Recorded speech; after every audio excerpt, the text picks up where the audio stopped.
Page 153, Chapter 3. The near impossibility of the agenda at the Pugwash Conference, at which he and his colleagues would attempt to define the precise state of their science at that moment in 1957, was overwhelming. He marveled at some of the other academics, awed by their cool theoretical approach, as if they were debating Zeno's paradox, nothing more urgent. There were men who had not actually been there, for whom all that fire they learned to unleash might be philosophical in nature, merely a problem of ideas. Sherry and polite conversation followed suppers, talk of young grandchildren, new automobiles. Still, the strange calm helped him to focus. He knew he was party to a historic event, so now it was a question of getting him up and out of that history, to redefine himself, however possible. This is how he would be remembered. He thought of those women he'd heard about in a park in New York City, a small gathering from which something grand and lasting had emerged. A significant pride would follow, something he might orient himself by and use to bring himself back into the world. In New York, just a year earlier, he'd waited for Bertrand Russell's first announcement regarding this conference.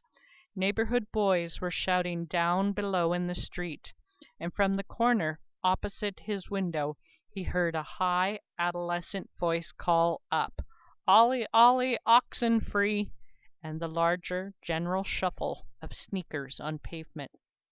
When he heard the truck, he leaned his head out the window and watched three men unload the meat. They carried the produce on their blood-stained shoulders, large, sinewy beasts fresh from the slaughterhouse, into the butcher's at the corner. The men laughed and joked as they inhaled the cooling animal scent into their throats, far enough back in the truck that their lungs misted in the cold, even in the heat of that late June, and one of them stepped into the street and said, "Stay in school, girls," and slapped the meat on his shoulder and laughed as he walked into the shop. The butcher stood at the entrance, Mr. DeLuca, a round man and balding, ticking off the order in his head, the joints and pounds of beef and veal and lamb he would carve and dispense in this neighborhood of Carroll Gardens. Anton pulled his head in and returned to his desk on the far side of the living room. He tried to focus on the task at hand, scribbling notes for the lectures he would deliver later that month. He stopped and looked over at the radio sitting on the bureau, turned low. He looked at the clock on the kitchen wall, listening to the blur of sound issuing from the mahogany-cased box. He never used music when he worked, finding it a distraction, but he'd tuned into this channel and wanted now for the music to end. A gust drove crumpled issues of News of the World down the street and plumed the thin skin of cotton over the window. Had Sophie remembered, she would not have busied herself with the shopping today. By now he was in an excited stage of dreaming possibility, and couldn't make out what music was playing for all the racket, laughter, and clanging garbage cans coming in from the window.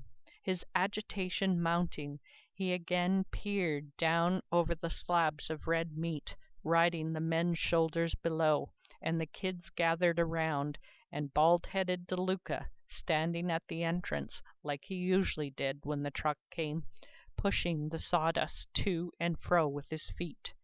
Anton returned to his desk and looked at the clock and got up a third time and turned up the volume. Then the radio crackled once, and the introducing voice loomed clear like a sports announcer's, and he moved to the middle of the room and began bobbing forward and back, head tilted, while he listened to the announcer switch over to the live news conference from London. Upon hearing Russell's voice, he thought, "This is it. This is the voice of possibility, the pacifist, a man who'd gone to prison for his ideals." 2 weeks earlier, a half-dozen women had gathered in Bryant Park and refused to leave when the test air raid sirens went off. It was a form of protest he'd never considered, this simple disobedience. They argued that hiding under the stairs or under the bed wasn't going to get you far, not with a bomb like that. The city was in training for a new era, like a winner-take-all track meet. 10,000 miles of streets had been vacated in under 8 minutes. New York had become an instant ghost town, but for a few young mothers and babies who'd sat down in the park that day and waited for the air raid wardens to come and tell them to hurry along, but they'd just crossed their arms and enjoyed the sun and said to the reporters the next day that they didn't accept what the government was doing or saying. They weren't going to be tricked into believing the bomb was anything you could shelter from or live through. That's what the manifesto Russell was announcing now was about, helping to understand what would really happen to counter the government propaganda. The door latch turned, and Sophie called out for him to help put things away, but Anton shushed her from the middle of the room. She remembered then the news conference on the shortwave. She began unloading the grocery bags in the kitchen, half listening, and he turned the radio up because of the rustling bags and the sound of tins and jars being set out on the counter, and still the noise of children playing outside. Before she finished, she came out from the kitchen and leaned against his desk and listened with him to the end of the speech. "That's him, holding out his hand to you," she said, when it was over. "This is your offering of grace. This is God's finger pointing down at you. That's as good as a personal invitation. You're not turning your back now." But this time the test grounds at Yucca Flats had been turned into a great outdoor theater. Sophie, as well as Anton, knew what the government was doing. The crystallization of desert sand into a hard blue souvenir glass had become a tourist draw. They were making the bomb into some sort of spectacular event, a reason for sunburnt vacationers to congregate on safely distant bleachers and revel in it, cheer for it, as if at a football game. The plan was to take the fear out of the bomb, make this into a wondrous science, this wholesome, fascinating spectacle of technology. It was something to see. Russell knew that, as did Anton. The impressive mushroom cloud would seduce anyone lucky enough to be sitting outside its killing radius. This was the ignorance he was talking about, and the first attempt to organize the scientific community, to oppose the idea that the bomb was easily managed, a picturesque desert pastime, the defining measure of the free world's domain and divine right. Anton closed his eyes. He knew Sophie was right. He could not turn his back on this opportunity. But the responsibility he felt for August 1945, as well as the pride, was accompanied by the need to dissolve the mythology of the bomb. He would meet with these minds, he thought, learn from them, present them with his own thinking. This was a chance to educate those who did not understand the burden of their times. He was fully aware of this unique position, refugee of conscience, Manhattan Project veteran, member of the Manhattan District. He needed to meet these people, to make his ideas known to them. Sophie left him alone and resumed unloading the groceries in the kitchen. She was reaching up to the top cupboard when he came through the doorway. "If I get invited, I'll go. He's pulling a conference together. You gathered that." "You won't stop talking about it if you don't go." She stood down from her toes and turned to him. "I'm serious about what I said." Failing health had forced Bertrand Russell to withdraw from the conference, but a group of men from 7 countries had taken his concept and made good on it. Anton received confirmation in December of 1956, and the following summer he and Sophie took a train up to Montreal, where they caught a connection going east. They decided to make a trip of it. Find a small cabin somewhere in Nova Scotia after the conference, just the 2 of them, and get to know each other again. Or maybe, truly, for the first time. There'd been a time when hope had been their initial and easiest reaction to the world. On their way to Pugwash he considered this. That instinct fell to the positive. Wasn't it funny how this shifting had occurred? This departure from what you once believed was your prevailing nature?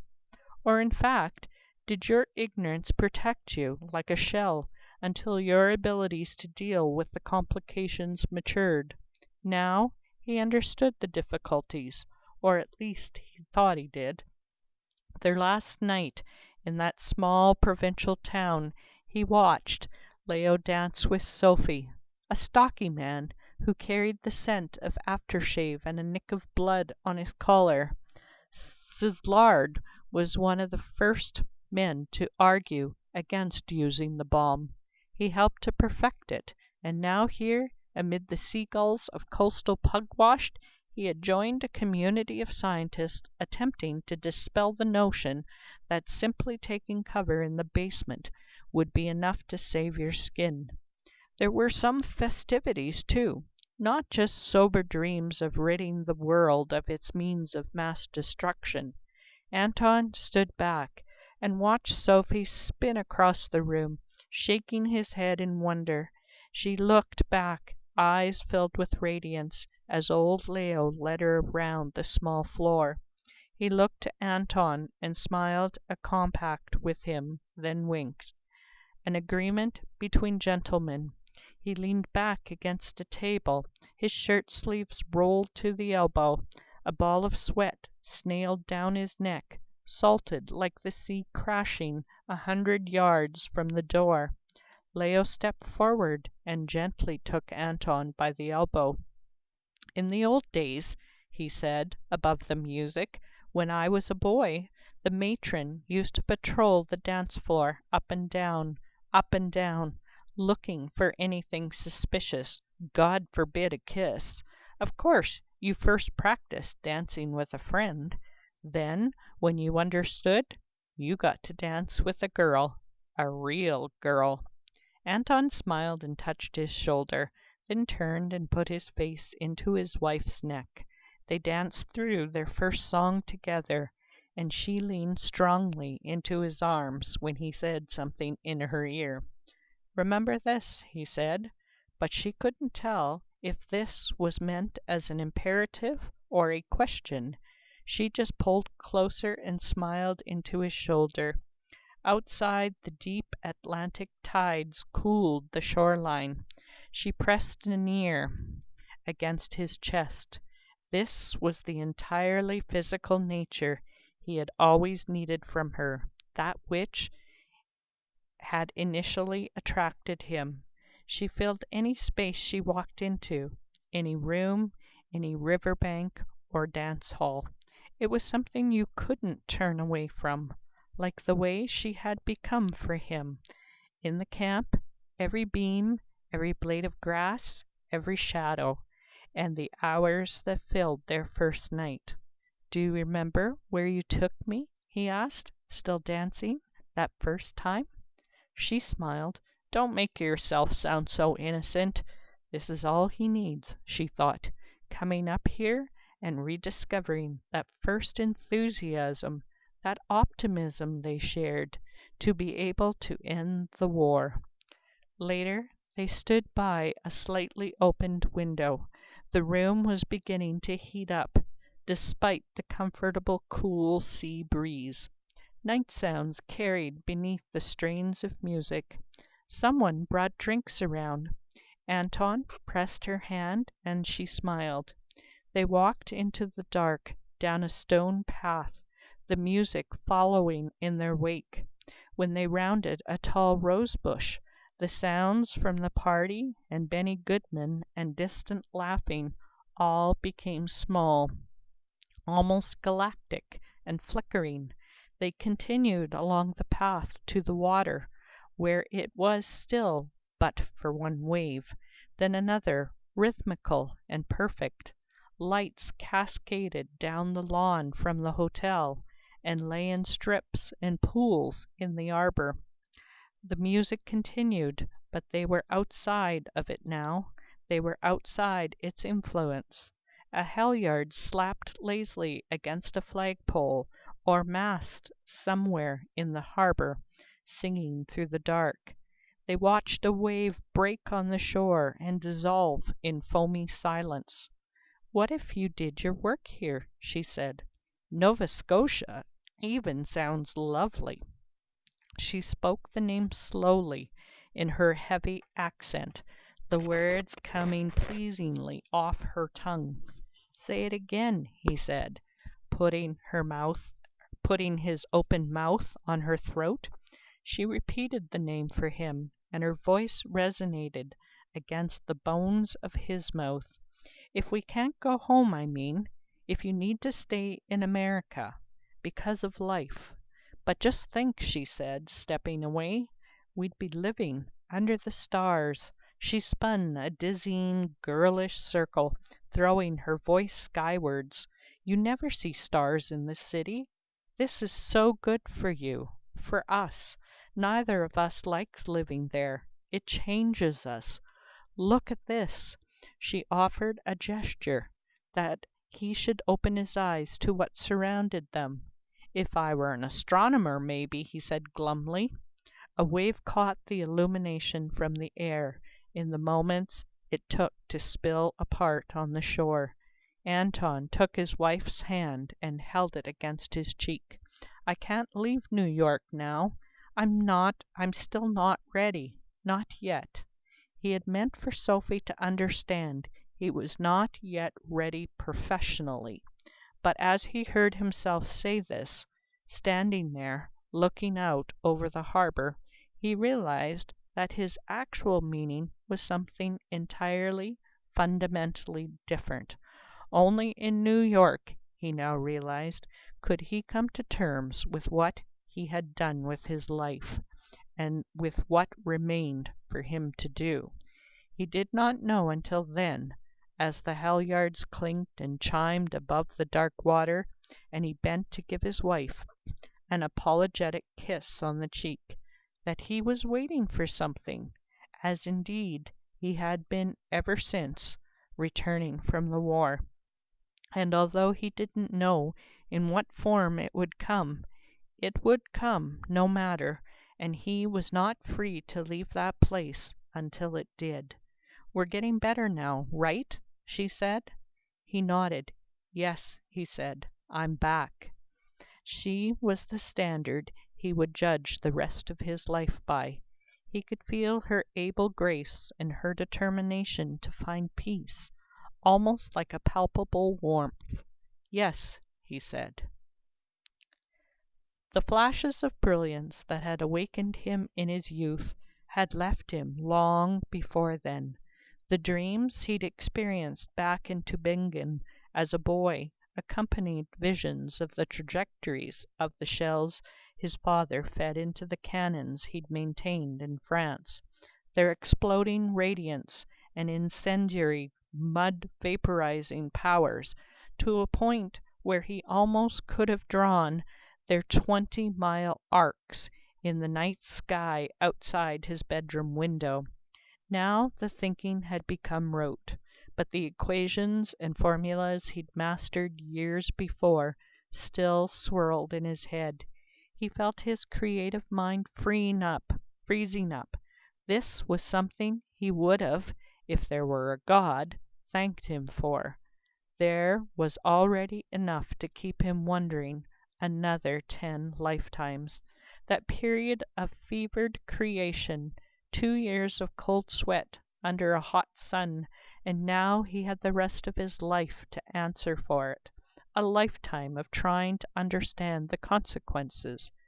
There was no end in sight, and it stretched out before him like train tracks leading in every direction, with Anton himself standing at the hypocenter. They traveled west by rail to Quebec City, where they got a car and drove out to the Plains of Abraham. The route came back to him as he drove. He'd always had a head for directions. He was able to get inside distance, the relationship between objects, and figure out the perfect mathematics of arrival. He didn't see it as the best way there, really, or the fastest, but as a statement of harmony.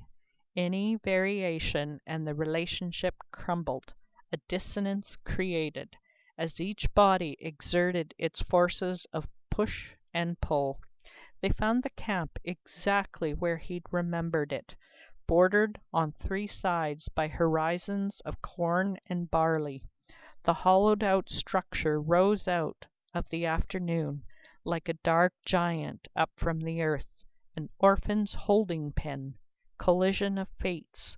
He parked the '49 Ford at the main gate, and they sat there without getting out, she with her hands folded timidly in her lap like a cross, he nervously picking at the steering wheel with his thumbnails.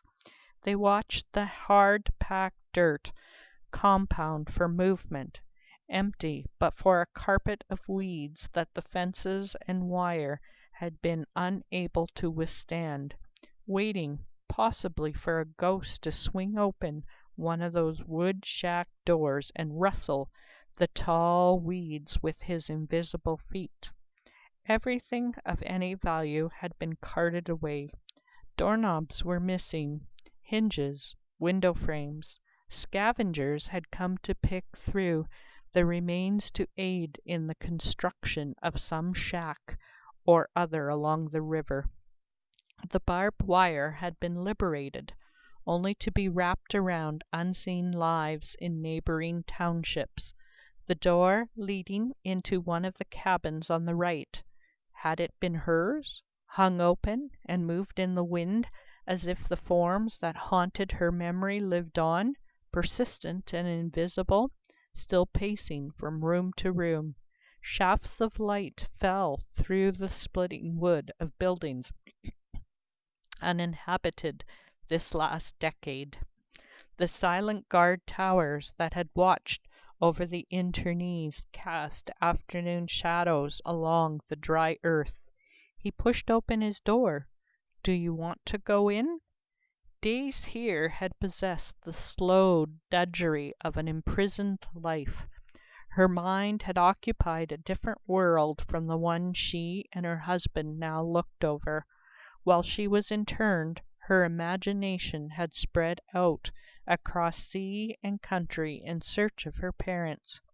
She cast her memory backwards over the length of her journey. Scotland, Cuba, Hamburg, the fat man on the train in Linz, to the point where she found herself sitting at her parents' kitchen table, as she often had as a young girl, listening to her father tell stories of when, as a young suitor, he'd brought flowers to a certain address in town and left them at the window every Sunday for 6 months before Sophie's maternal grandfather even let her acknowledge the boy he was in those innocent days.